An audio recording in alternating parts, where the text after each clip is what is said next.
میگم اگه اخلاق قرار رعایت بشه خب تو هم باید رعایت کنی دیگه.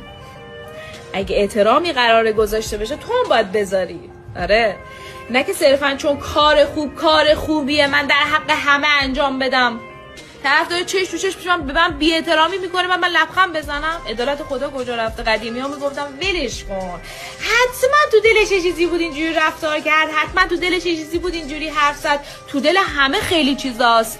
چرا طرف رفتارش بر نمیگرده؟ چرا طرف حرف زدنش تغییر نمیکنه؟ خیلی چیزا اصلا تو دل منم خیلی چیزاست. چرا تغییر نمیکنم؟ ها؟ پس یاد بگیریم ارزش خودمون رو بدونیم اول از این، و اینکه کاری نکنیم که طرف با هر بی‌احترامی برگرده بگه این هر بی‌احترامی بهش می‌کنه این هست، این اینجوری نیست، اصلا ناراحت نمیشه. که ناراحت چیه؟ اتفاقا اصلا من ناراحت میشم. اصلا تو یه رفتار نامناسبی که با من داشته باشی ناراحت میشیم. ناراحت شیم.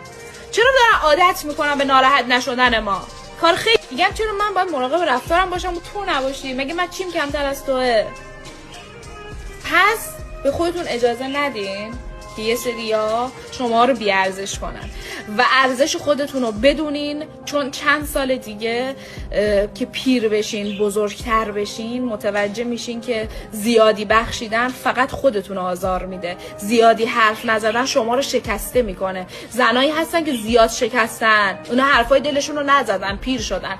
کسایی که زرنگن جوون موندن حرفای دلشون رو زدن، یعنی بلد بودن کجا حرف بزنن. نه خوب باش نه بد باش، با هر آدمی مثل خودش باش.